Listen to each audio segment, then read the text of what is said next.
ابدا علی حبیبک خیر الخلق کلہم۔ اللہ جل وعلا شانہ کی حمد و ثنا اور اس کے رسول کریم سید المرسلین خاتم النبیین امام الانبیاء حضرت محمد مصطفیٰ احمد مجتبیٰ صلی اللہ تعالیٰ علیہ وآلہ وبارک وسلم کے درگاہ غربار میں ہدیہ درود السلام بصد ادب و احترام عرض کرنے کے بعد معزز محتشم حاضرین و سامعین السلام علیکم ورحمۃ اللہ وبرکاتہ۔ محرم الحرام شریف کا دوسرا جمعہ ہے۔ پچھلے جمعہ شریف پر آپ حضرات نے سیدنا عمر فاروق رضی اللہ تعالیٰ عنہ کی عظمت اہل بیت اطہار کی زبان سے سنی۔ آج کا موضوع بھی بہت پیارا ہے کہ شان بیان ہوگی اہل بیت اطہار رضوان اللہ تعالیٰ علیہ مجمعین کی، اور فرمان ہم جو بیان کریں گے وہ فرامین ہوں گے صحابہ کرام علیہم رضوان کے، یعنی حضور کے اصحاب حضور کی اہل بیت اطہار کو کتنا پہچانتے ہیں۔ میں نے شاید پچھلے جمعہ پہ یہ بات عرض کی تھی کہ مقام صحابیت پہچاننے کے لیے اہل بیت اطہار سے پوچھنا ضروری ہے، اور حضور کے خاندان مبارک کی شان کیا ہے یہ پوچھنے کے لیے اصحاب سے پوچھنا لازمی اور ضروری ہے۔ ظاہری بات ہے کہ جس نے بھنگ پی ہو اسے کیا خبر کہ حضور کی اہل بیت کا مقام کیا ہے۔ اہل بیت کی شان وہی جانتا ہے جس نے اپنی آنکھ سے حضور کے رخ و دعا کا دیدار کیا ہو، اور صحیح معنوں میں ہمیں وہی بتا سکتے ہیں کہ حضور علیہ الصلاۃ والسلام کی اہل بیت اطہار کی شان مبارک کیا ہے۔ اللہ کریم جل شانہ نے ان کو کتنے رتبے، کتنی عظمتیں، کتنی شانیں عطا فرمائیں، یہ اصحاب مصطفیٰ صلی اللہ علیہ وسلم ہی جانتے ہیں۔ اور یہاں پر ابتدا میں یہ عرض کرتا چلوں، یہ فقط میری سوچ نہیں، میری ذاتی سوچ ہو کہ ہم اہل بیت کی شان صحابہ کی زبان سے سنائیں، نہیں، یہ میری اکیلے کی ذاتی سوچ نہیں۔ ابن خلدون نے لکھا کہ یہ فکر اور یہ سوچ جو آج میں نے آپ حضرات کے سامنے عرض کرنی ہے، جس کو موضوع سخن بنایا، یہ فکر اور سوچ سیدنا و مولانا حضرت امام حسین رضی اللہ تعالیٰ عنہ کی سوچ مبارک ہے۔ میدان کربلا کے اندر جس وقت یزیدی فوج امام حسین رضی اللہ تعالیٰ عنہ کے مقابلے میں تھی، اور وہ بدبخت بھول چکے تھے کہ یہ کس عظیم خاندان کے پھول ہیں، ان کا مقام و مرتبہ کیا ہے، اس مقام پر امام حسین رضی اللہ تعالیٰ عنہ نے چاہا کہ میں اپنا تعارف تو ان کو کراؤں نا کہ میں کون ہوں، کہ میری شان کیا ہے، میرا مقام کیا ہے، میرا رتبہ کیا ہے۔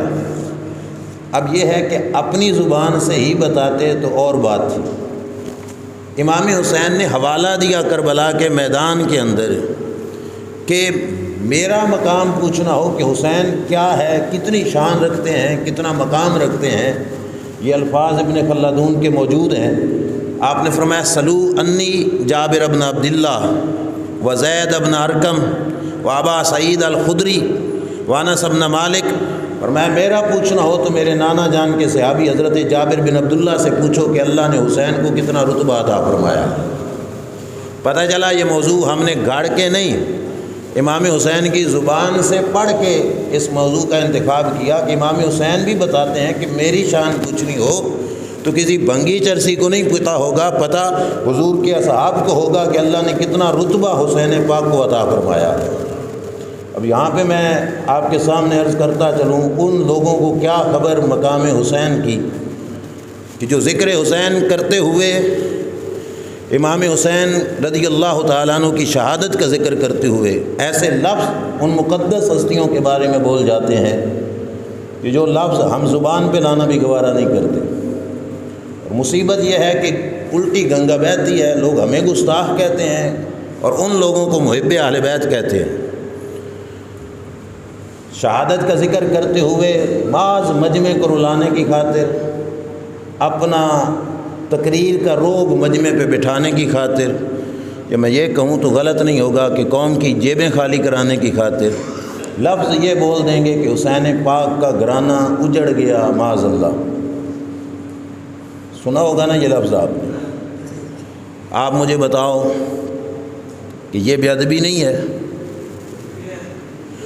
1.5 سال ہو گیا میں آپ کی مسجد میں نے آنا شروع کیا ہے۔ اے حاضر دماغ ہو کے بتانا، کوئی بندہ یہاں پہ جمعہ پڑھ کے باہر نکل کے گئے کہ جب سے یہ آتا ہے ہماری مسجد اجڑ گئی؟ یہ بات سن کر میں خوش ہوں گا کہ مجھے دکھ ہوگا؟ میں تو میرے جیسے کروڑوں حسین پاک کے قدموں کی خاک کے برابر نہیں۔ لفظ اجڑنا میری ذات کے لیے بولا جائے، میری ذات کی وجہ سے بولا جائے تو مجھے دکھ ہوتا ہے، اور خاندان مصطفیٰ صلی اللہ علیہ وسلم کو کہنا کہ وہ اجڑ گئے کتنا ظلم ہے۔ لہٰذا ایسی زبان سے اہل بیت اطہار کی شان نہیں سننی۔ ہم سنی ہیں اور ہمارے بزرگوں نے ہمیں بتایا ہے کہ اہل بیت اطہار کی شان بیان کرنی ہو تو ان کا رتبہ پہلے سمجھو، پھر زبان ان کی عظمت پہ کھولو۔ مولانا حسن رضا خان نے فرمایا تھا نا، بے اجازت جن کے گھر میں جبریل آتے نہیں، قدر والے جانتے ہیں قدر و شان اہل بیت۔ یہ وہ گھرانہ ہے جس گھرانے کے جو انٹری کا گیٹ ہے وہ کراس جبریل امین بھی بغیر اجازت کے نہیں کرتے۔ اس گھرانہ پاک کے بارے میں اپنی زبان اس انداز میں کھولنا کہ بے ادبی کا رنگ نظر آئے، ہرگز جائز اور ٹھیک نہیں ہے۔ اور اہل بیت اطہار کی شہزادیوں کا ذکر کرتے ہوئے معاذ اللہ ثم معاذ اللہ کہ خیموں پہ حملہ آور ہو گئے یزیدی فوجی۔ مجھے لفظ بولتے ہوئے ڈر لگتا ہے، لیکن معاذ سمجھانا مقصد ہے کہ دوپٹے کھینچے گئے معاذ اللہ۔ ایسا ہو سکتا ہے؟ ہرگز نہیں ہو سکتا۔ وہ پاک گھرانہ ہے جس گھرانے کی پاکی کا بیان اللہ کے قرآن نے فرمایا ہے۔ ہمارا ایمان ہے کہ کوئی بدبخت اگر یہ ہاتھ اٹھاتا تو زمین پھٹ جاتی اور قیامت قائم ہو جاتی۔ اتنا مقدس گھرانہ کہ جس گھرانے کی بیویوں کا تقدس قیامت کے دن بھی اللہ تعالیٰ پامال نہیں ہونے دے گا۔ علماء بیٹھے ہیں، پوچھو، حدیث کے اندر لفظ ہے جس وقت قیامت کے دن لوگ قبروں سے اٹھیں گے تو لفظ ہیں حفات عرات، جوتے بھی نہیں ہوں گے، بدن پہ کپڑے ہی نہیں ہوں گے۔ اعتراض ہوتا ہے کہ ننگے ہوں گے، تو بے حیائی والا سلسلہ۔ تو کہا نہیں، میدان معاشر کی ہولناکی خوف اتنا ہوگا کہ کسی کو آنکھ اٹھانے کا خیال تک بھی نہیں آئے گا، سب لوگ ڈرے ہوئے ہوں گے، آنکھیں جھکی ہوئی ہوں گی۔ لیکن اس کے باوجود احادیث کے اندر آتا ہے کہ جس وقت پل صراط سے سیدہ طیبہ طاہرہ خاتون جنت سیدہ فاطمہ الزہرا رضی اللہ تعالی عنہا نے گزرنا ہوگا، رب کائنات ان کو پروٹوکول کتنا دے گا۔ حدیث پاک کے لفظ ہیں، میرے نبی علیہ الصلوۃ والسلام نے فرمایا آواز آئے گی فرشتوں کی طرف سے، اللہ اعلان کروائے گا کہ یا اہل الجمع نکسوا رؤوسکم وغضوا ابصارکم حتی تمر فاطمہ بنت محمد صلی اللہ علیہ وسلم۔ او میدان معاشر میں کھڑے ہونے والوں، ادب سے اپنے سروں کو جھکا لو، اپنی آنکھوں کو بند کر لو، پل صراط سے محمد کی شہزادی نے گزرنا ہے صلی اللہ تعالی علیہ وآلہ وبارک وسلم۔ یہ عظیم گھرانہ جن کا تقدس بروز قیامت بھی بلندیوں پر ہے، ان کا تقدس معاذ اللہ کربلا کے میدان میں کمزور پڑ گیا ہو؟ ہرگز نہیں۔ ہم اہل سنت و جماعت میں نے اسی خاطر موضوع بھی یہ بیان کیا کہ ہم صحابہ کی زبان سے سنیں گے کہ رب ذوالجلال نے اہل بیت اطہار کو مقام اور مرتبہ اور رتبہ کتنا بڑا عطا فرمایا۔ یزیدیت کا اور حسینیت کا فرق واضح ہو جائے گا۔ سنو، جو پہلا جملہ میں نے عرض کیا تھا، امام حسین نے فرمایا تھا میرا پوچھنا ہو تو جابر بن عبداللہ سے پوچھو، زید بن ارقم سے پوچھو، ابو سعید خدری سے پوچھو، میری شان پوچھنی ہے تو وہ بتائیں گے کہ میرا مقام اور رتبہ کیا ہے۔ پہلے نمبر پہ مستدرک حاکم کی روایت حضرت زید بن ارقم رضی اللہ تعالیٰ عنہ بیان کرتے ہیں۔ اب یہ ہم امام حسین کے حکم پہ عمل کر رہے ہیں کہ شان اور مقام امام حسین کا حضرت زید بن ارقم بتا رہے ہیں، بلکہ صرف حسین پاک کا نہیں، پورے پنج تن پاک کا مقام۔ سیدنا زید بن ارقم رضی اللہ تعالیٰ عنہ ارشاد فرماتے ہیں کہ ان النبی صلی اللہ علیہ وسلم انہ قال لعلی و فاطمہ والحسن والحسین، کہ سرکار نے ان حضرات کو کہا، حضرت فاطمہ، حضرت علی، مولا حسن، مولا حسین رضوان اللہ علیہ مجمعین کو، انا حرب لمن حاربتم، فرمایا جن سے تمہاری جنگ ان سے میں محمد مصطفیٰ کی بھی جنگ ہے صلی اللہ علیہ وسلم۔ اب ہم اتنے بدبخت ہیں کہ ہم حضور سے لڑ سکتے ہیں معاذ اللہ، وہ تو ہمارے شفیع ہوں گے بروز قیامت، انہوں نے ہماری سفارش کرنی ہے۔ سرکار نے فرمایا میری اس کے ساتھ جنگ جن کے ساتھ تمہاری جنگ۔ اگر لفظ یہاں تک ہوتے تو بہت بڑے شور اٹھتے، لیکن سرکار نے یہ بھی فرمایا وسلم لمن سالمتم، فرمایا جہاں تمہاری صلح وہاں پہ میری بھی صلح۔ پتہ چلا کہ جس نے سرکار سے بنا کے رکھنی ہے ان کو اہل بیت اطہار سے بنا کے رکھنی پڑے گی، جس کا یہاں پہ تعلق ٹوٹ گیا اس کا نبی الانبیاء صلی اللہ علیہ وسلم سے بھی تعلق ٹوٹ گیا۔ یہ تھوڑا رتبہ ہے اہل بیت اطہار کا۔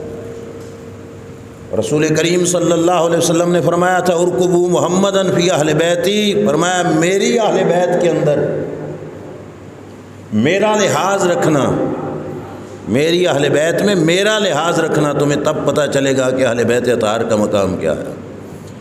صرف یہ نہ دیکھنا کہ وہ چھوٹے سے بچے ہیں، یہ دیکھنا کہ بیٹے کس کے ہیں، یہ دیکھنا شہزادے کس کے ہیں، یہ دیکھنا کہ رب نے ان کو مقام اور مرتبہ کس نسبت کی وجہ سے عطا فرمایا ہے۔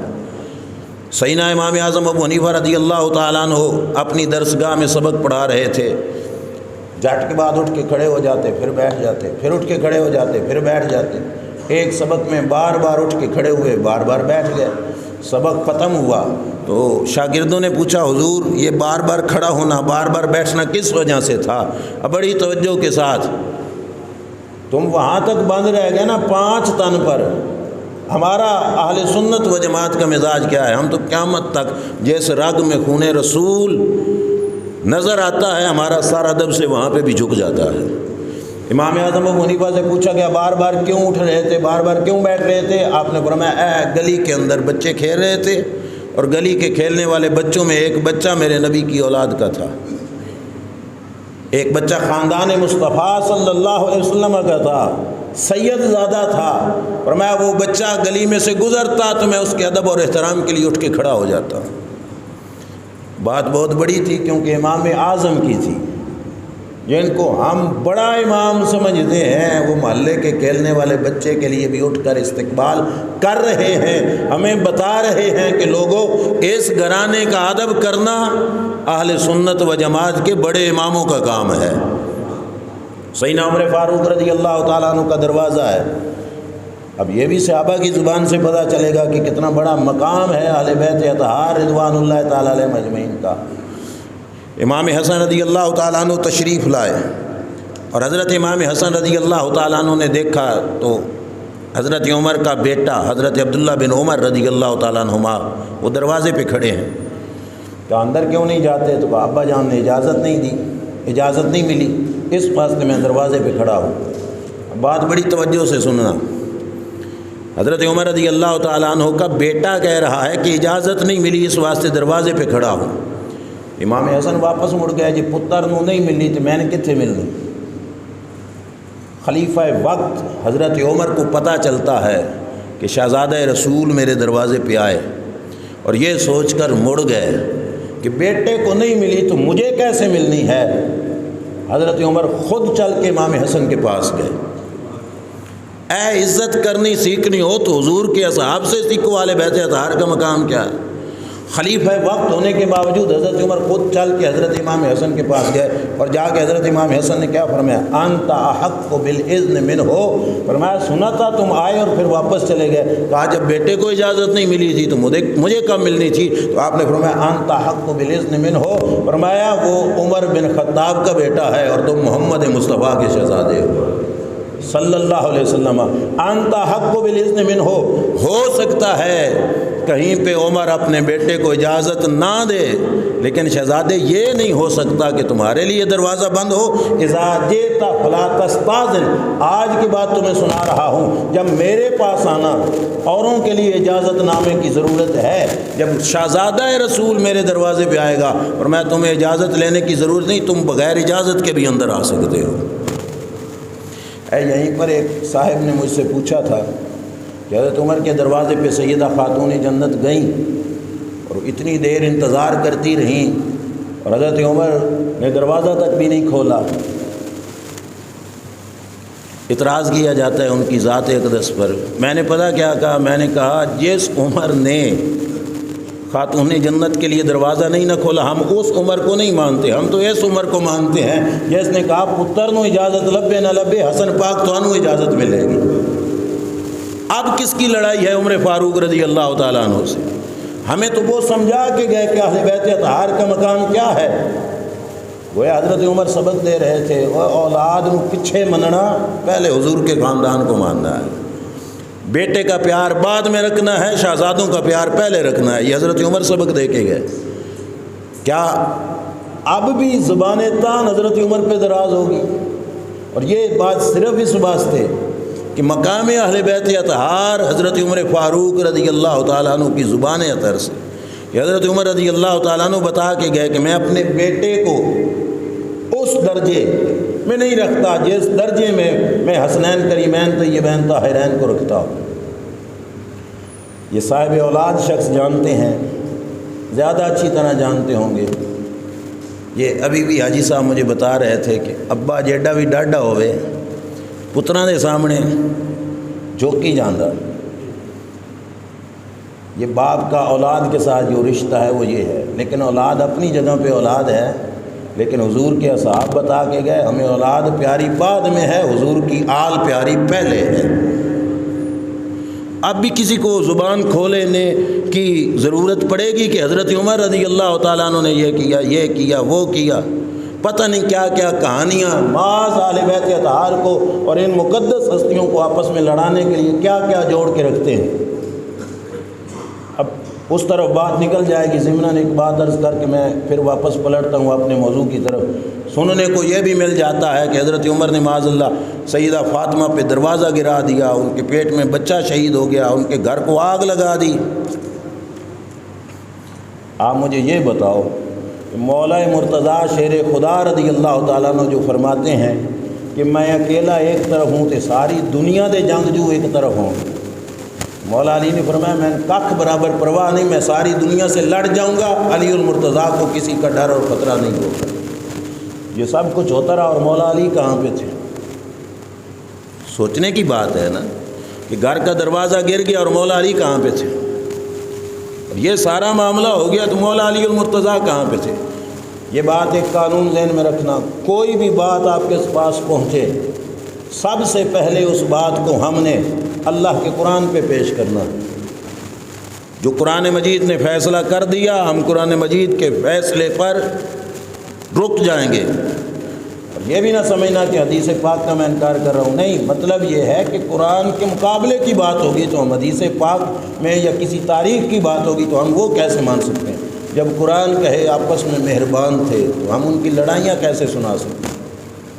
لہذا ایسی باتوں میں الجھ کر اہل بیت اطہار کا اور ان حضرات کا آپس کے اندر دشمن ظاہر کرنا ہرگز ہرگز ہرگز اس معاملے میں نہ پڑنا۔ حضرت عمر فاروق رضی اللہ تعالیٰ عنہ نے ان کی کتابوں میں بھی موجود ہے کہا کہ مجھے حضور علیہ الصلاۃ والسلام سے یہ نسبت تو حاصل ہے کہ میری بیٹی سرکار کے گھر میں ہے، میں چاہتا ہوں کہ میں اہل بیت اطہار کا ایک فرد بن جاؤں، اے علی مجھے اپنی شہزادی کا رشتہ دے دو۔ حضرت علی المرتضیٰ رضی اللہ تعالیٰ عنہ نے سیدہ ام کلثوم رضی اللہ تعالیٰ عنہ، یہ شہزادی تھیں حضرت فاطمہ الزہرا رضی اللہ تعالیٰ عنہ کی، حضرت سیدہ ام کلثوم کا رشتہ حضرت عمر رضی اللہ تعالیٰ عنہ کو دیا۔ یار لوگ کیا کہتے ہیں کہ یہ رشتہ زبردستی لے لیا گیا۔ اب میں تو اس پر استغفر اللہ ہی پڑھ سکتا ہوں، حقیقت بات ہے۔ ہم عامی لوگ بیٹھے ہیں، کسی کی جرت ہے کہ کسی کے گھر سے کوئی رشتہ زبردستی لے کے چلا جائے؟ اور بولیے کہ اساں تے شیر خدا دے قدماں دی خاک دے برابر ہی نہیں۔ ایسے ہی ہے نا، ہماری غیرت تو ان کی غیرت کے مقابلے میں کخ بھی نہیں ہے۔ ہمارے سامنے کوئی یہ جرت نہیں کر سکتا تو شیر خدا کے سامنے کیسے جرت کر سکتا ہے؟ چھیننے والی بات اور زبردستی والی بات نہیں، عجیب بات ہے۔ مولا علی سے رشتے زبردستی لے لیے گئے اور مولا علی ان کے پیچھے کھڑے ہو کے نمازیں بھی پڑھتے رہے۔ ہم سے پوچھو کہ ہم کس ابو بکر صدیق کو مانتے ہیں، ہم اس ابو بکر کو مانتے ہیں جس کے مقتدیوں میں ہمیں علی پاک نظر آتے ہیں، ہم اس عمر کو مانتے ہیں جس کے مقتدیوں میں ہمیں حضرت علی المرتضیٰ رضی اللہ تعالیٰ عنہ نظر آتے ہیں۔ ہم نے بلا وجہ نہیں ان کو مانا، ہمیں دروازہ دکھایا بھی اہل بیت اطہار نے کہا ہے، اور اہل بیت اطہار کا دروازہ ہمیں اصحاب نے دکھایا ہے۔ ہمارا اسی وجہ سے کامیاب نظریہ ہے کہ ہمارے سینے میں جہاں پہ محبت اہل بیت ہے وہاں پہ محبت اصحاب بھی ہے، جہاں پہ محبت اصحاب ہے وہاں پہ محبت اہل بیت بھی ہے۔ ہم اہل بیت اطہار کے کسی چھوٹے سے بچے کی بھی ذرہ برابر گستاخی برداشت کر سکتے؟ سرکار نے جو فرما دیا میری ان سے جنگ جن کی ان سے جنگ، اور میری ان سے صلح جن سے ان کی صلح، یہ سرکار نے فرما دیا۔ اب اہل بیت اطہار رضوان اللہ تعالیٰ علیہ مجمعین کے مقام کے بارے میں ایک دوسرے سے جھگڑنا نہیں، حضور کے اصحاب سے پوچھو کیا مقام ہے۔ حضرت ابوبکر صدیق رضی اللہ تعالیٰ عنہ نماز پڑھ کے گلی میں نکلتے ہیں، توجہ میری طرف، سیدنا امام حسن رضی اللہ تعالیٰ عنہ بچوں کے ساتھ کھیل رہے ہیں، حضرت علی بھی ساتھ ہیں، حضرت ابوبکر صدیق رضی اللہ تعالیٰ عنہ بڑھ کر امام حسن کو اپنے کندھوں پہ اٹھا لیتے ہیں۔ بندہ دشمنوں دے بال کرنے تے چاہتا دسو کس پیاروں کے ساتھ ہی پیار ہوتا ہے نا، جہاں پہ محبت حد درجے کی ہوئے۔ مولا حسن کو صدیق نے کندھوں پہ بٹھایا، یہ وہ حسن ہے جس کو رسول نے بھی کندھوں پہ بٹھایا، گویا سنت مصطفیٰ ادا ہو گئی۔ اور ساتھ حضرت ابوبکر صدیق نے کیا کہا، فرمایا بے ابی اے حسن تجھ پہ ابو بکر کا باپ قربان۔ کوئی چھوٹی سی بات نہیں ہے، اپنا کہہ سکتے تھے لیکن اپنا نہیں کہا بلکہ کہا میرا باپ تجھ پہ قربان۔ مطلب حضرت عمر بتا گئے کہ ہمارے دل میں اولاد کا پیار بعد میں ہے، حضور کی آل کا پیار پہلے ہے۔ ابو بکر بتا کے گئے ہمارے دلوں میں اپنے باپ کا پیار بعد میں ہے، حضور کی اہل بیت کا پیار پہلے ہے۔ کیوں؟ کہا اے حسن تجھ پہ ابو بکر کا باپ قربان ہو جائے۔ اور ساتھ کیا کہا اے علی حسن کو دیکھو تو صحیح، حسن تو میرے نبی کی صورت کی جھلک لگتی ہے، حسن کے چہرے میں حسن مصطفیٰ نظر آتا ہے، یوں کہہ لیجیے کہ یہ وہ مقدس صورت ہے اے علی المرتضیٰ شیر خدا کہ یہاں پہ مجھے اپنے محبوب کی صورت نظر آ رہی ہے صلی اللہ علیہ وسلم۔ کتنا پیار ہے حضرت صدیق اکبر رضی اللہ تعالیٰ عنہ کو، اور خود فرمایا کرتے تھے مجھے اپنے رشتہ داروں سے رشتہ داری نبھانا اتنا اچھی نہیں لگتی جتنا حضور کی اہل بیت سے رشتہ داری نبھانا اچھی لگتی۔ آسان لفظوں میں سمجھاؤں تو اپنے رشتہ داروں سے پیار اتنا اچھا نہیں لگتا جتنا حضور کی اہل بیت کا پیار مجھے اچھا لگتا ہے۔ یہ فرما کے گئے حضرت ابوبکر صدیق رضی اللہ تعالیٰ عنہ، اور بتا کے گئے کہ لوگوں ہماری نگاہوں کے اندر ان ہستیوں کا مقام کیا ہے، خبردار کوئی صدیق اکبر کا نام لے کر اہل بیت اطہار کے کسی فرد کی بے ادبی نہ کرے، اسے صدیق پاک قبول ہی نہیں کریں گے جو حضور کے خاندان کا بے ادب ہوگا۔ ایمان ہے نا آپ کا؟ بولیے، جو اہل بیت کا بے ادب ہے اسے ابوبکر صدیق قبول، جو اہل بیت اطہار کا بے ادب ہے اسے حضرت عمر فاروق قبول نہیں کریں گے، جو اہل بیت اطہار کا بے ادب ہے اسے حضرت عثمان قبول۔ یہ دوہرا تعلق نہ بناؤ بلکہ دونوں کو یکجان سمجھو، جہاں پہ سرکار دو عالم صلی اللہ تعالیٰ علیہ وآلہ وسلم نے فرمایا اذکرکم اللہ فی اہل بیتی، اذکرکم اللہ فی اہل بیتی، اذکرکم اللہ فی اہل بیتی۔ لوگوں میری اہل بیت کے معاملے میں رب سے ڈرنا، میری اہل بیت کے معاملے میں رب سے ڈرنا، میری اہل بیت کے معاملے میں رب سے ڈرنا۔ کیوں؟ مقام بڑا نرم و نازک تھا، بہت اعلیٰ مقام اور رتبہ تھا ان ہستیوں کا کہ سرکار بار بار فرما کے گئے کہ میری اہل بیت کے معاملے میں اللہ سے ڈرنا، اللہ سے ڈرنا، اللہ سے ڈرنا۔ اب سنو، جو لوگ گزر گئے سادات کے، ان کا نام محبت سے لینا، ان کے نعرے بھی لگا لینا، ان کے پیار میں کیا کیا کرنا، یہ سارا کچھ آسان ہے۔ جو حضور کے خاندان کے آج لوگ پھر رہے ہیں، میں نے شاید آپ کے سامنے بھی یہ بات کہی ہو، کوئی گاڑی پہ بیٹھ کے سید زادہ آئے اس کے ہاتھ چوم لینا آسان کام ہے۔ آپ کی گلی محلے میں بھی کوئی ریڑھی لگانے والا مزدور بھی تو سید زادہ ہو سکتا ہے، ادب تو اس کا کرنا یہ بہت بڑی بات ہے۔ اور بلکہ اس سے بڑی بات کہ کوئی حضور کے خاندان کا بندہ تمہیں تکلیف دے، اپنی تکلیف کو بھول جاؤ، خاندان مصطفیٰ کا ادب کرتے ہوئے اس کا پھر بھی تعظیم کرو۔ امام مالک رضی اللہ تعالیٰ عنہ بہت بڑے امام ہیں، جن کو امام مدینہ کہا جاتا ہے، بہت بڑے عاشق رسول ہیں۔ امام مالک رضی اللہ تعالیٰ عنہ وقت کے حاکم کے ساتھ لڑائی ہو گئی، حاکم وقت نے گرفتار کر کے جیل میں بند کر دیا۔ جلاد کو آرڈر دیا کہ امام مالک کو روزانہ اتنے کوڑے مارنے ہیں، کوڑوں کے ساتھ مارنا ہے امام مالک کو۔ امام مالک کو اتنے کوڑے مارے جاتے کہ امام مالک بے ہوش ہو جاتے۔ ایک دن جو ہی پہلی دفعہ بے ہوش ہوئے تو ہوش آیا تو امام مالک نے کہا، لوگو اے آس پاس کھڑے ہونے والوں گواہ ہو جاؤ، میں نے کوڑے مارنے والوں کو معاف کر دیا۔ توجہ ہے نا، کس کو معاف کیا؟ کوڑے مارنے والے کو معاف کیا۔ شاہ صاحب میرے گلے میں آ کے ہاتھ ڈالیں اور میں بدلے میں ہاتھ چوم لوں، یہ کوئی اوکھا کام نہیں ہے، بڑا سوکھا کام ہے۔ شاہ جی مجھے آ کے کوئی تھپکی دیں اور میں اس شاہ جی کا ہاتھ چوم لوں، یہ کوئی اوکھا کام نہیں ہے۔ مزہ تو تب ہے۔ امام مالک نے کہا، لوگوں میں نے کوڑے مارنے والے کو معاف کر دیا۔ لوگوں نے بات سنی انسنی کر دی، پھر حکومت بدل گئی۔ ایک ایسے شخص کی حکومت آئی جو امام مالک کا عقیدت مند تھا۔ جب وہ حکومت آئی تو اس نے امام مالک کو جیل سے آزاد کیا اور امام مالک کی طرف پیغام بھیجا کہ پہلے تم تھے جیل میں بند، تم پہ ظلم ہوا، تمہارے ساتھ زیادتی ہوئی، تمہیں تکلیف پہنچائی گئی، اب ہے حکومت ہماری، اے بولو جس جس سے بدلہ لینا ہے، ہم تمہارے ساتھ ہیں۔ حاکم وقت کی طرف سے پیشکش آئی، امام مالک نے کہا، وہ بدلے کس بات کے؟ اے میرے پاس کھڑے ہونے والے جلادوں سے پوچھو تو صحیح، کوڑا میرے بدن سے اٹھتا بعد میں تھا اور میں کوڑا مارنے والے کو معاف کر دیتا تھا، کیوں؟ وجہ کیا امام مالک نے بتائی؟ فرمایا وجہ یہ ہے کہ کوڑا مارنے والا میرے نبی کے خاندان کا تھا، کوڑا مارنے والا میرے نبی کے، اور فرمایا میں فوراً معاف کیوں کر دیتا تھا کہ کل قیامت کے دن میدان لگے اور امام مالک اپنا کیس حضور کی اہل بیت پہ ڈال کے کھڑے ہوں، مجھے شرم آتی تھی حضور سے۔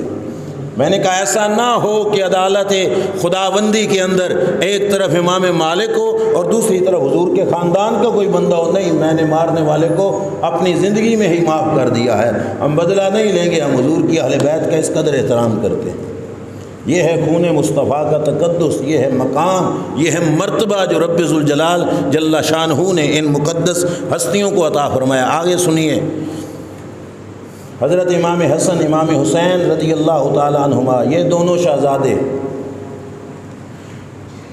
اللہ کے رسول صلی اللہ تعالیٰ علیہ وآلہ وسلم کے ساتھ قرب کا، پیار کا کتنا گہرا رشتہ ہے، وہ اصحاب مصطفیٰ کو بہت زیادہ پتہ تھا۔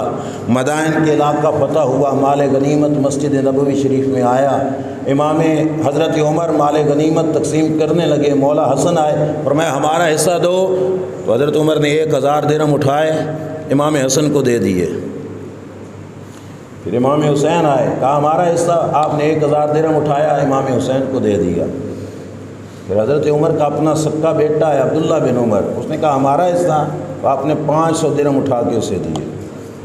آپ کی توجہ ہے؟ امام حسن کو، امام حسین کو تے اپنے پتر نو 500 درہم دیے۔ آپ کا بیٹا بول پڑا۔ اب یہ تھوڑا دھیان رکھنا، وجہ یہ نہیں تھی کہ ان حضرات کو کوئی مال سے محبت تھی، یہ تو مہربانی ان کی کہ وہ بولے تو عمر پاک بھی بولے، اور عمر پاک بولے تو ان کے دل میں جو محبت اہل بیت تھی وہ کھل کر سامنے آ گئی۔ حضرت عبداللہ بن عمر اپنے باپ حضرت عمر سے کہنے لگے، ابا جی سروس میری زیادہ تے نذرانہ ان کو زیادہ۔ کیا مطلب؟ کہا جس وقت امام حسن حسین مدینے کی گلیوں میں بچوں کے ساتھ کھیلتے تھے، اسلامی فوج میں شامل ہو کر میں اس وقت بھی جنگیں کرتا تھا، سروس میری زیادہ ہے اور عطائیں ادھر زیادہ ہیں، وجہ کیا ہے؟ حضرت عبداللہ بن عمر رضی اللہ تعالیٰ عنہ نے یہ بات کی، محبت مال کی بات نہیں تھی، وجہ یہ تھی، سنانا چاہتے تھے ہمیں کہ ابا جی بولیں گے، لوگوں کو پتہ چلے گا کہ اہل سنت و جماعت کس عمر کو مانتے ہیں۔ حضرت عمر نے اپنے بیٹے سے کہا، پتر ریساں کنہ نال پیا کر دیں، آپ کو سمجھ آئی؟ مقابلے کن سے ہیں، برابریاں کن سے ہیں؟ کہا ہاتھ ابن کا اب ہما و امن کا ام ہما و جدن کا جد ہما، فرمایا بیٹا ان کی ماں جیسی ماں تو لے کے آؤ، ان کی ماں جیسی ماں تو لے کے آؤ، وہ ماں جن کے آنے پر اللہ کے رسول اٹھ کر استقبال فرماتے ہیں۔ اور سرکار فقط استقبال نہیں فرماتے تھے، خاتون جنت کے سر مبارک کو بھی چومتے تھے، اور صرف چومتے نہیں تھے، ساتھ سونگھتے بھی تھے۔ کسی نے پوچھا یا رسول اللہ چومنا تو سمجھ آتا ہے، یہ سونگھنے کا کیا مطلب؟ فرمایا فاطمہ کے سر سے مجھے جنت کی خوشبو آتی ہے، اور جن کے پسینوں میں جنت کی خوشبو ہے ان کے شہزادے جنتی جوانوں کے سردار نہیں ہو سکتے۔ فرمایا فاطمہ کے سر سے مجھے جنت کی خوشبو آتی ہے، اس لیے میں ان کے سر کو چومتا ہوں۔ حضرت عمر نے کہا اپنے بیٹے سے، او پتر انہاں دی ماں ورگی ماں تے لے کے آ، ان کے باپ جیسا باپ تو لے کے آؤ، ان کے نانا جیسا نانا تو لے کے آؤ، ان کی خالاؤں جیسی خالائیں تو لے کے آؤ، ان کی پھوپھیوں جیسی پھوپھیاں لے کے آؤ، ان کی نانیوں جیسی نانیاں تو لے کے آؤ۔ بیٹا اس مقدس خاندان کے برابر تو ہو سکتا؟ مولا حسن مولا حسین نے یہ بات سن لی، فوراً گئے علم کے شہر کے دروازہ، مولا مرتضیٰ شیر خدا، اور یوں بھی کہہ دوں تو ہمیں تو کوئی اعتراض نہیں کہ حق کے امام علی کے پاس رضی اللہ تعالی عنہ، حق کے امام علی اور مرتضیٰ رضی اللہ تعالیٰ عنہ کے پاس جا کے کہا ابا جان پتہ کیا ہوا؟ آج حضرت عمر رضی اللہ تعالیٰ عنہ نے ہماری یوں شان بیان کی، اور یہ بھی پکی بات ہے جی اہل بیت اطہار کسی کا ادھار نہیں رہنے دیتے، جو ان سے اظہار محبت کرتا ہے نا وہ محبت کے بدلے فوراً ادا فرما دیتے ہیں۔ حضرت امام حسن امام حسین نے جب ابا جان کو بتایا اور کہا کہ ابا جان یہ بات حضرت عمر نے اپنے بیٹوں سے کہی، فرمایا چلو پترو پھر میرا پیغام بھی عمر کو جا کے دے دینا کہ ہمارے ابا جان شیر خدا علی المرتضیٰ حسنین کریمین کے ابا جی مولا مرتضیٰ کیا فرماتے ہیں؟ فرمایا عمر کو جا کے بتا دو کہ میں نے ان کانوں سے سنا اللہ کے رسول فرماتے ہیں کہ رب نے عمر کو جنتیوں کا چراغ بنایا ہے۔ روایت کے راوی کون بن گئے؟ حضرت حسنین کریمین طیبین طاہرین، شہزادوں نے آ کے بتایا۔ ایک روایت میں حضرت عمر خود چلے گئے، گال بڑی وڈی سی، اور ایک روایت میں شہزادوں سے کہا اگر ابا جان نے یہ فرمایا ہے نا تو مولا علی سے لکھوا کے لے آؤ، لکھوا کے تو لے آؤ کہ حضرت علی المرتضیٰ رضی اللہ تعالیٰ عنہ یہ فرماتے ہیں، یہ لکھوا کے لے آؤ۔ شہزادے گئے، اور ایک روایت میں خود حضرت عمر رضی اللہ تعالیٰ عنہ مولا علی کے پاس گئے اور جا کے فرمایا کہ علی المرتضیٰ آپ نے یہ فرمایا ہے؟ حضرت علی المرتضیٰ رضی اللہ تعالیٰ عنہ نے فرمایا ہاں میں نے یہ کہا ہے۔ حضرت عمر نے کہا چلو پھر لکھ کے دو۔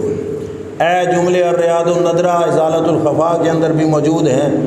حضرت علی المرتضیٰ چٹھی بنا کے دے رہے ہیں، اب جس کی محبت مولا مرتضیٰ شیر خدا رضی اللہ تعالیٰ عنہ کے ساتھ ہے علی المرتضیٰ کے حوالے پہ اسے زبان بند کرنی پڑے گی۔ حضرت علی نے لکھ کے دیا ھذا ما ضمن علی بن ابی طالب لعمر بن الخطاب الرسول اللہ صلی اللہ علیہ وسلم وعن جبرائیل وعن اللہ تعالی بان اللہ تعالی بان عمر سراج اہل الجنہ۔ حضرت علی نے فرمایا کہ یہ ہے گارنٹی علی المرتضیٰ کی طرف سے، اور حوالہ ہے محمد مصطفیٰ کا، اور سرکار نے یہ بات بیان کی تھی جبریل کے واسطے سے، اور جبریل نے آ کے پیغام خداوندی سنایا تھا، اور لکھا ہوا کیا؟ فرمایا کہ پیغام خداوندی یہ تھا کہ اے علی عمر کو رب نے جنتیوں کا چراغ بنایا، عمر کو رب نے جنتیوں کا ایسے رکن مولا عمر نے کوئی ہلکا نہیں سمجھا، کیونکہ لکھے ہوا جی حضرت علی دا سے سمیٹا، اور اپنے بچوں کو کہا اے جب میں فوت ہو جاؤں نا تو میرے کفن میں یہ رکا رکھ دینا، کیونکہ علی المرتضیٰ کا لکھا ہوا ہے۔ یہ ہے محبت، یہ ہے ان کا آپس کا احترام، یہ ہے ان کی شان کہ انہوں نے اہل بیت اطہار رضوان اللہ تعالیٰ علیہم اجمعین کے ساتھ کس درجے کا پیار کیا، اور کس انداز کے اندر انہوں نے اہل بیت اطہار کی عظمتوں کے جھنڈے بلند کیے۔ اور صرف یہاں پر نہیں، کوئی مت سمجھے کہ صرف یہاں تک یہ سلسلہ تھا، نہ کربلا کے واقعہ ہو جانے کے بعد بھی میرے نبی کے اصحاب اہل بیت اطہار کی پھر بھی عظمتوں کے گن گاتے رہے۔ امام حسین رضی اللہ تعالیٰ عنہ کی سر مبارک کو جس وقت ابن زیاد بدبخت نے قلم کروایا، کوفہ کی گلیوں میں پھروایا، ان کے ذہن میں یہ تھا کہ یہ کٹا ہوا سر دیکھ کر لوگ ڈر جائیں گے، لوگوں کے دل میں یہ آئے گا کہ ابن زیاد اور یزید کے خلاف نہیں ہونا، لیکن ہوتا تو وہی ہے جو منظور خدا ہوتا ہے، ہوتا وہ ہے جو رب چاہتا ہے۔ انہوں نے گلیوں میں پھرایا، پھرا کے کوفے کی مسجد میں لے آئے۔ مسجد میں ابن زیاد کرسی پہ بیٹھ گیا، سامنے سر مبارک رکھا۔ اب سر مبارک کے ہونٹوں پر ابن زیاد ہاتھ میں سوٹی لے کر، چھڑی لے کر پھیرنے لگ گیا۔ مجمع میں بیٹھے تھے حضور کے صحابی حضرت زید بن ارقم رضی اللہ تعالیٰ عنہ۔ اے وہی نہ ہے جڑا امام حسین نے کربلا کے میدان میں کہا تھا میرا پوچھنا ہو تو زید بن ارقم سے پوچھو کہ حسین کا مقام کیا ہے۔ حضرت زید بن ارقم اٹھ کے کھڑے ہو گئے اور فرمایا ارفع قدیبک یا ابن زیاد، او ابن زیاد اے چھڑی سائڈ تے کر۔ آپ کو بات کی اہمیت نہیں سمجھے، دوبارہ عرض کرتا ہوں۔ آپ ذرا تھوڑا تصورات کی دنیا میں جاؤ۔ ایک انسان کا کٹا ہوا سر سامنے ٹیبل پہ پڑا ہوا ہو، دہشت طاری ہو جاتی ہے کہ نہیں؟ اور کاٹنے والی فوج بھی پاس ہی کھڑی ہو اور کٹوانے والا حاکم بھی سامنے بیٹھا ہوا ہو اور اس کو کسی بات پر ٹوکنا، یہ تھوڑی سی جرأت مندی ہے؟ یہ جابر اور ظالم حاکم کے سامنے کلمہ حق کا اعلان کرنا ہے۔ اور بلکہ میں تو یہ کہتا ہوں اکثر تقریروں میں، یہ جو زبان حضرت زید بن ارقم کی بول رہی تھی نا، یہ زبان زید بن ارقم کی تھی، لیکن پیغام حسینیت کا زمانے کو عطا فرما رہی ہے۔ کیوں حسینیت بھی یہی تھی کہ ظالم جابر حاکم کے سامنے ڈٹ جانا، یہی تو حسینیت تھی۔ حسین پاک کے شہید ہونے کے بعد بھی حسینیت ابن زیاد کے دربار میں بھی بول رہی تھی۔ حضرت زید بن ارقم نے کہا او ابن زیاد اے چھڑی سائڈ تے کر، کیوں؟ فرمایا لقد رأیت شفتہ رسول اللہ صلی اللہ علیہ وسلم علی ہاتین الشفتین یقبلہما، میں نے آنکھوں سے دیکھا اللہ کے رسول اپنے مبارک ہونٹوں سے ان مبارک ہونٹوں کو چوما کرتے تھے، ان مبارک ہونٹوں کو چوما کرتے تھے، لہذا ان ہونٹوں کی بے ادبی نہ کر، ان ہونٹوں کے بوسے اللہ کے رسول نے لیے۔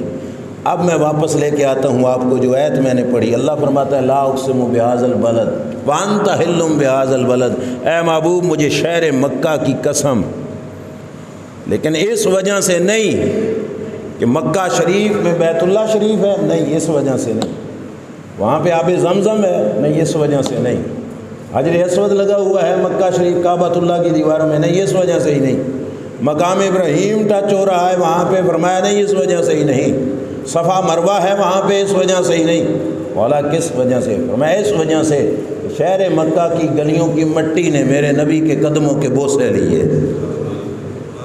اب آپ ذرا خود سمجھنا مقام حسین کیا ہے۔ ہماری عقلیں اتنی بلند پرواز نہیں کر سکتی جتنا رتبہ رب نے مولا حسین کو عطا فرمایا۔ سمجھنا سرکار دو عالم صلی اللہ علیہ وسلم کی قدموں کے بوسے، مکہ شریف کی مٹی لے، وہ مٹی اتنی عزت والی بنی کہ اللہ نے اس مٹی کی قسم اٹھائی، اللہ نے اس مٹی کی، اور وجہ کیا تھی کہ اس نے محبوب کے تلوے چومے، مٹی تلوے چومے حضور کے، وہ مٹی اللہ کے ہاں عزت والی بن جاتی ہے۔ حسین کا کیا مقام ہوگا کہ جن کو تو خود سرکار نے چوما ہے، اور صرف سرکار نے نہیں چوما، اپنا لعاب دہن حسین پاک کو چسوایا بھی ہے، اور صرف لعاب دہن بھی نہیں چسوایا۔ میں ایک بات کو بڑھاتا چلوں تو پتہ نہیں کہاں تک پہنچ جائے گی۔ صرف لعاب دہن نہیں، حسین کی رگوں میں چلنے والا خون مصطفیٰ صلی اللہ علیہ وسلم ہے۔ میں ذرا دونوں باتوں کی وضاحت کرتا چلوں۔ حضور کے خون مبارک کا کیا مقام ہے؟ عبداللہ بن زبیر رضی اللہ تعالیٰ عنہ کو میرے نبی علیہ الصلوۃ والسلام نے پچنے لگوائے، جیسے حجامہ کہتے ہیں آج کل، سمجھتے ہو نا، ہلکا ہلکا زخم کر کے، آج کل اوپر کپیاں لگا دیتے ہیں، اس وقت زخم کر کے خون نکالا جاتا تھا باہر۔ نبی کریم علیہ السلام نے پچنے لگوائے، خون مبارک نکلوایا، اور خون مبارک نکلوا کے برتن میں ڈال کے عبداللہ بن زبیر کو دیا کہ عبداللہ بن زبیر وہاں پہ ڈال کے آؤ جہاں پہ کسی کی نگاہ نہ پڑے، جہاں پہ کسی کی نگاہ نہ پڑے وہاں پہ ڈال کے آؤ۔ اب مسئلہ سمجھو، اگلی بات پھر بعد میں کہتا ہوں۔ تیرے بدن سے، میرے بدن سے، کسی پیر کی بدن سے، کسی بہت بڑے صاحب رتبہ بزرگ کے بدن سے خون نکلے تو خون پاک ہے کہ پلید؟ بول پڑو، ایسا بول رہے ہو، اونچا بولو، پاک ہے کہ پلید؟ پلید ہے۔ خون کیا ہے؟ پلید ہے۔ کپڑوں پہ لگ گیا تو کپڑے بھی، جسم پہ بہہ گیا تو وضو بھی ٹوٹ گیا، وضو نہیں رہا اگر جسم پہ بہہ گیا تو۔ لیکن رسول کریم صلی اللہ علیہ وسلم نے اپنا خون مبارک نکلوایا، عبداللہ بن زبیر کو دیا اور فرمایا یہ جاؤ اس جگہ پہ ڈال کے آؤ جہاں پہ کسی کی نگاہ نہ پڑے۔ عبداللہ بن زبیر لے کے پرے گئے، سوچا یہاں ڈالوں گا تب بھی کوئی دیکھے گا، وہاں ڈالوں گا تب بھی کوئی دیکھے گا۔ اندر کا مفتی بولا نیچے کیوں ڈالتے ہو، وہاں پہ رکھو نا جہاں پہ کسی کی نگاہ ہی نہ پڑے۔ سرکار نے جو فرمایا جہاں پہ ڈال کے آؤ جہاں پہ کسی کی نگاہ نہ پڑے۔ عبداللہ بن زبیر نے وہ خون مبارک پی لیا۔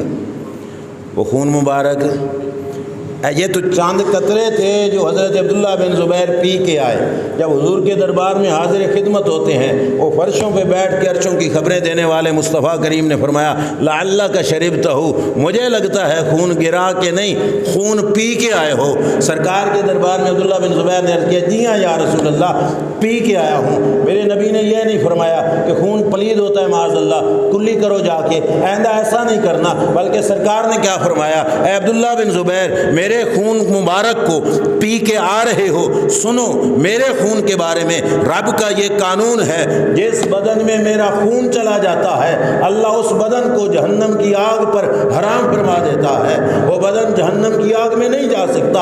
اب میں آپ سے پوچھتا ہوں، ذہن کو حاضر رکھ کے بتانا، جس بدن میں 4 قطرے خون کے، مصطفیٰ کے خون کے جائیں، وہ بدن جہنم کی آگ پہ حرام ہے، اور جو سر کی چوٹی سے لے کے پاؤں کے ناخنوں تک پورا وجود ہی بنا خون مصطفیٰ سے ہو، اس حسین و حسن کو رب نے کتنا رتبہ عطا فرمایا ہو۔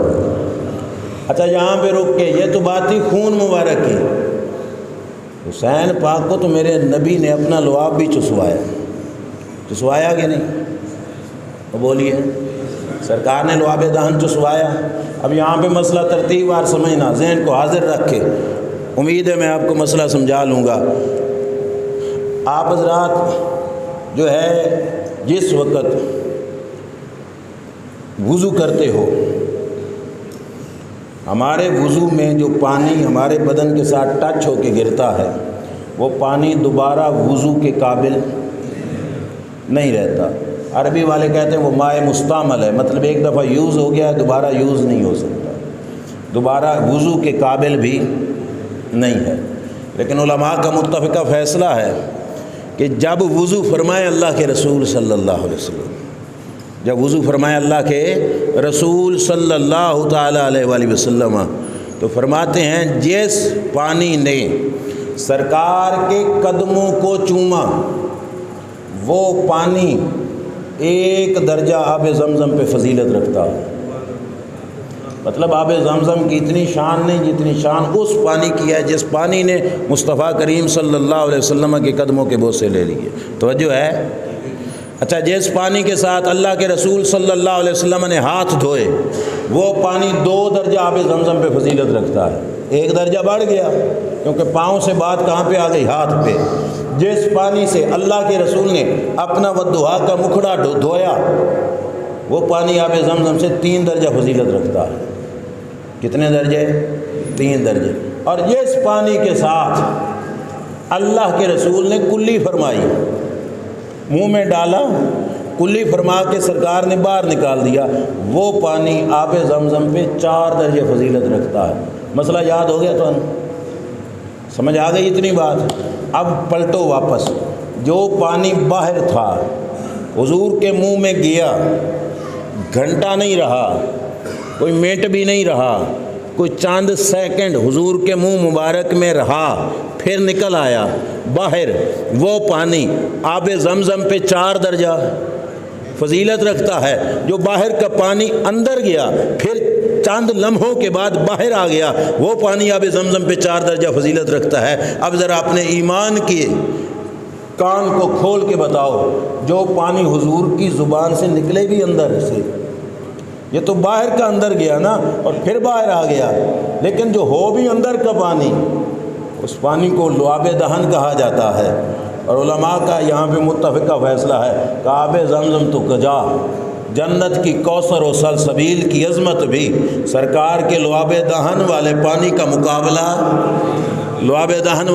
کا مقابلہ نہیں کر سکتی۔ اب یہ مسئلہ یہاں پہ سمجھنے کے بعد اب آ جاؤ دوبارہ حسنین کریمین طیبین طاہرین کے دروازے پر، اور جن کی رگوں میں خون بھی خون مصطفیٰ ہے، اور جنہوں نے ایک بار نہیں کئی دفعہ حضور کے لعاب دہن کو چوسا ہے، جنہوں نے کئی دفعہ لعاب دہن کو، وہ لعاب دہن جو کوثر و سلسبیل سے بھی افضل ہے، آب زمزم تو اس کا مقابلہ کر سکتا بھی نہیں، اس پانی کو بار بار چوسا۔ امام حسین رضی اللہ تعالیٰ عنہ نے، اللہ نے اس حسین پاک کو کتنا بڑا رتبہ عطا فرمایا ہو۔ اچھا، یہ ساری باتیں عرض کرنے کا مطلب یہ ہے کہ اپنے علم کی ترکڑی لے کر اے شہزادوں کے مرتبے کو تولنے نہ لگ جانا، سمجھ آ رہی ہے؟ تو جتنا بھی مفتی ہے، بڑا عالم ہے، تیرا علم سائیڈ پہ، رب نے اپنے محبوب کے گھرانے کو بڑی عظمتیں عطا فرمائی۔ ہمارا علم اس بلندی تک نہیں پہنچ سکتا جتنی رفعتیں، جتنی بلندیاں اللہ نے حضور اکرم صلی اللہ علیہ وسلم کے ساتھ نسبت پانے والوں کو عطا فرمائی ہیں۔ یہ الگ بات ہے کہ کسی کی قسمت میں یرانہ آیا، کسی کی قسمت میں گھرانہ آیا۔ اہل سنت وہ خوش نصیب ہیں کہ ہم حضور کے یرانے سے بھی پیار کرتے ہیں، مصطفیٰ کریم کے گھرانے سے بھی پیار کرتے ہیں صلی اللہ علیہ وسلم۔ لیکن وہ لوگ جو محبت کے دعوے دار ہوتے ہیں کہ ہم اصحاب سے محبت ہے اور اہل بیت سے بغض، ان کی اصحاب کی محبت اللہ قبول، ڈرنا نہیں، اونچا بولو، اصحاب کی محبت اللہ قبول۔ بھائی اصحاب کو کیوں مانا ہے؟ سیدھی جی گال دسو، در رسول پہ دیکھے اسی وجہ سے مانا ہے نا، یہی وجہ ہے نا کہ ان کو در رسول پہ دیکھا، اسی وجہ سے ہم نے مانا ہے۔ اور ساڈا کیا رشتہ ہے ان کے ساتھ؟ وہ سرکار کے ہیں، جو سرکار کا ہے وہ ہمارا ہے۔ یہ سرکار دی نسبت نہ صحابہ نو منیا تو پھر اہل بیت نو کیوں نہیں منیا؟ صحیح بات ہے نا۔ جو اصحاب کے بن کر اہل بیت کو چھوڑ کے بننے کی کوشش کرے گا، اصحاب اسے قبول نہیں کریں گے۔ اصحاب کو مانا ہے تو نسبت مصطفیٰ سے مانا ہے، تو اس سے نسبت وہ اللہ نے حضور کے اہل بیت کو بھی عطا فرمائی ہے۔ اور جو اہل بیت کا ہو کے اصحاب سے دشمنی کرے، ان کی محبت اہل بیت بھی اللہ قبول نہیں فرمائے گا، کیونکہ بارگاہ رب العزت کے اندر اصل اور مین جو پروٹوکول ہے، جو عزت ہے، وہ ہے ذات مصطفیٰ صلی اللہ تعالیٰ علیہ وآلہ وسلم۔ اس موضوع کا شاید کچھ اشارہ میں نے کسی موقع پہ پہلے کیا ہو۔ ہمارا عقیدہ، ہمارا ایمان ہے، نماز ہو، روزہ ہو، حج ہو، زکوٰۃ ہو، ان تمام اعمال میں عبادت تب بنتی ہے جب غلامی مصطفیٰ کا رنگ نظر آتا ہے، جب غلامی مصطفیٰ کا رنگ نظر آتا ہے۔ سمجھ آ رہی ہے نا؟ اور بلکہ کعبہ کی عزت نسبت مصطفیٰ سے ہے۔ اعلیٰ حضرت فاضل بریلوی نے فرمایا تھا نا، کعبہ بھی ہے انہی کی تجلی کا ایک ذل، روشن انہی کے دم سے پتلی حجر کی ہے۔ تو کہا حضور کے نور سے ہی تو حجر اسود چمک رہا ہے چاندی کی طرح، اور یہ سرکار کے نور کا سایہ ہے جو کعبہ شریف پہ پڑا ہوا ہے۔ کعبہ انہی کی تجلی کا ایک ذل ہے۔ ہوتے کہاں خلیل بنائے کعبہ و منا، لولاک والے صاحبی سب تیرے در کی ہے۔ اعلیٰ حضرت نے کہا نہ رب ابراہیم خلیل اللہ کو بناتا، نہ کعبہ تعمیر کراتا، نہ منا کے اندر اسماعیل علیہ السلام کی قربانی ہوتی۔ اے محبوب، یہ جو کچھ ہوا صدقہ آپ کی ذات اقدس کا ہے۔ صدقہ کس کا ہے؟ آپ کی ذات اقدس کا ہے۔ اور اعلیٰ حضرت نے آگے کہا مولا علی نے واری تیری نیند پر نماز، اور وہ بھی اثر جو سب سے اعلیٰ خطر کی ہے۔ اے محبوب صلی اللہ علیہ وسلم، ساری عبادتیں بعد میں، آپ کی محبت اور آپ کی غلامی رب پہلے دیکھتا ہے۔ مولا علی نے واری تیری نیند پر نماز، ساری روایت سمجھ آ گئی ہوگی نا، میں اس تفصیل میں نہیں جاتا۔ سرکار نے اشارہ کر کے علی پاک کے لیے سورج واپس موڑ دیا اور کہا علی قضا نہیں پڑھنی، ادا ہی پڑھو۔ لیکن مولا علی نے کیا کیا؟ سرکار کی نیند میں خلل نہیں آنے دیا، اپنی نماز کیا کر دی؟ حضور کی نیند پر قربان کر دی۔ اور آگے اعلیٰ حضرت فرماتے ہیں صدیق بلکہ غار میں جان ان پہ دے چکے، اور حفظ جان تو جان فروز غرر کی ہے۔ کہا نماز تو نماز رہی، صدیق اکبر نے غار میں اپنی جان کا نذرانہ حضور پہ پیش کر دیا۔ وہ روایت بھی سمجھ میں آ گئی، اور آگے اعلیٰ حضرت علیہ رحمہ نے کہا ثابت ہوا کہ جملہ فرائض فرو ہیں، اصل الاصول بندگی استاجور کی ہے، باقی ساری باتیں بعد میں رب پہلے غلامی مصطفیٰ کو دیکھتا ہے۔ اس پہ درجنوں مثالیں حدیث مقدسہ سے قرآن پاک سے دی جا سکتی ہیں، لیکن میرا مقصد یہ تھا میں آپ حضرات کو بتاؤں کہ ہم نے جس کی عزت، جس کا احترام کیا ہے، وہ نسبت مصطفیٰ کریم صلی اللہ تعالیٰ علیہ وآلہ وسلم کی وجہ سے کیا ہے۔ حضرت امام جعفر صادق رضی اللہ تعالیٰ عنہ ایک جملہ بولا کرتے تھے، اور جملہ ان کا اپنا نہیں تھا، تھی تو قرآن مجید کی آیت کریمہ، لیکن زبان تھی حضرت امام جعفر صادق رضی اللہ تعالیٰ عنہ کی۔ بہت بڑے امام ہیں، میں ان کا ایک جملہ آپ کے سامنے عرض کر کے اپنی گفتگو کو سمیٹ لیتا ہوں، وقت ہو گیا۔ آپ کو پتہ ہے قرآن مجید کے اندر موسیٰ علیہ السلام اور خضر علیہ السلام کا واقعہ موجود ہے، کچھ 15ویں پارے میں، کچھ 16ویں کے آغاز میں۔ میں وہ سارا تو نہیں سناتا، ایک بات وہ بھی اشارہ کروں گا، آپ کے ذہن میں آئے گی۔ ایک بستی میں گئے تھے، بستی والوں سے ان کو بھوک لگی، کھانا طلب کیا، بستی والوں نے روٹی نہیں دی، اور جس وقت بستی سے نکلنے لگے تھے، بستی میں ایک گھر تھا جس گھر کی دیوار ڈگنے لگی تھی، گرنے والی تھی۔ اللہ نے حکم دیا کہ اے موسیٰ، اے خضر علیکم السلام، تم یہ دیوار بنا کے جانا، دیوار بنا کے جانا۔ موسیٰ علیہ السلام نے اعتراض فرمایا کہ جس بستی والوں نے ہمیں ٹکر بھی نہیں دیا، آپ نے ان کی پوری دیوار بنا دی، یہ کیا ہوا؟ اب جو اصل بات تھی وہ حضرت خضر علیہ السلام نے کھولی، اور کیا فرمایا؟ وَأَمَّا الْجِدَارُ فَكَانَ لِغُلَامَيْنِ يَتِيمَيْنِ فِي الْمَدِينَةِ۔ فرمایا موسیٰ دیوار بنانے کے اندر ایک حکمت تھی، توجہ میری طرف کرنا، ساری تقریر سے اگر کسی کو عظمت اہل بیت کا پیغام سمجھ میں نہ آیا ہو تو اس قرآن کی آیت سے انشاءاللہ آسانی کے ساتھ سمجھ آ جائے گا، توجہ رکھنا۔ موسیٰ علیہ السلام سے خضر علیہ السلام نے فرمایا اَمَّا الْجِدَارُ فَكَانَ لِغُلَامَيْنِ يَتِيمَيْنِ فِي الْمَدِينَةِ۔ دیوار تھی دو بچوں کی، اور بچے دونوں تھے یتیم، رہنے والے تھے اسی بستی میں۔ وَكَانَ تَحْتَهُ كَنْزٌ لَهُمَا، دیوار کے نیچے تھا خزانہ۔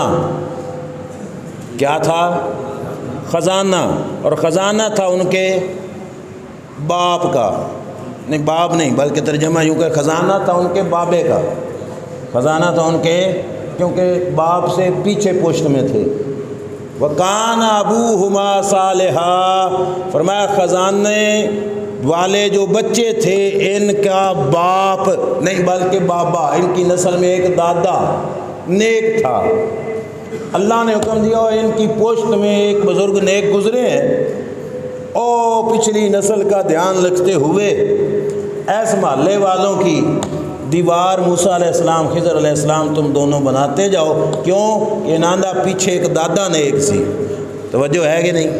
یہ ہے قرآن مجید کی آیت۔ امام جعفر صادق کی تقریر سناؤں، حضرت امام جعفر صادق فرمایا کرتے تھے احفظوا فینا ما حافظ اللہ تعالی الصالح فی الیتیمین۔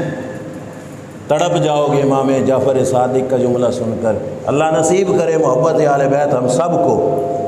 امام جعفر صادق نے کہا لوگو ہماری اتنی قدر تو کرو نا جتنی قدر رب نے یتیم بچوں کے او باپ کا لحاظ کرتے ہوئے کی تھی۔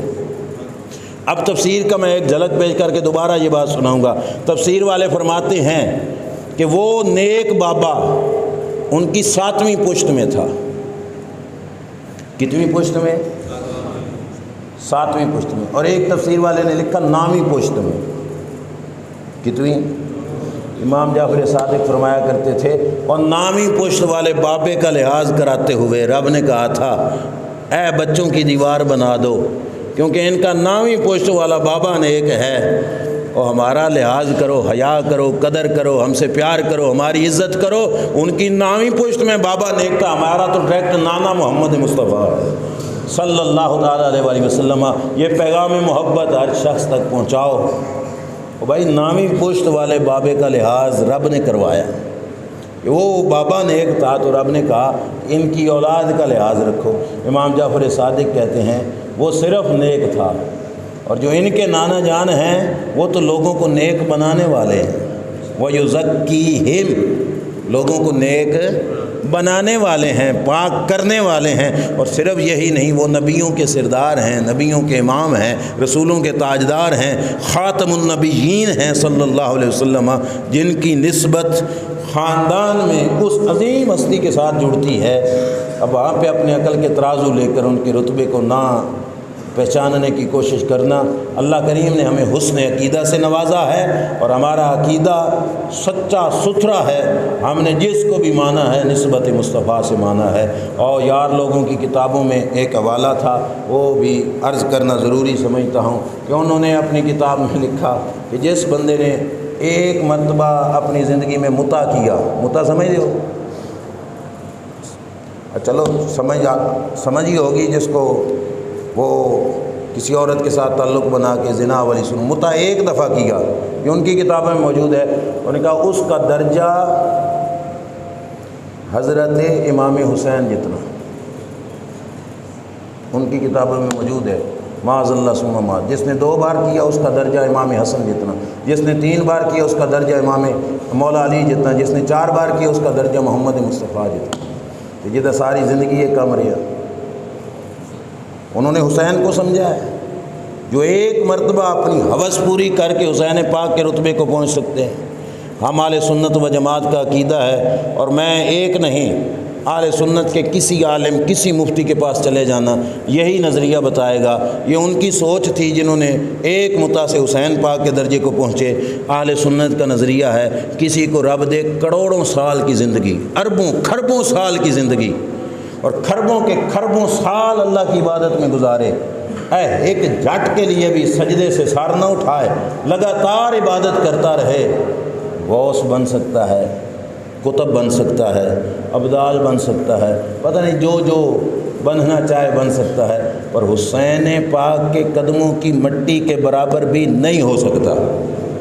حسین پاک کے قدموں کی مٹی کے برابر بھی، کروڑوں غوث پاک مل جائیں، حسین پاک کی برابری بولیے، کروڑوں بابا فرید مل جائیں، حسین پاک کی برابری اس سانس کی جو ان کے منہ مبارک سے نہیں، اس ہوا کی برابری بھی نہیں کر سکتے جو رب ذوالجلال نے ان کے منہ مبارک میں عطا فرمائی تھی۔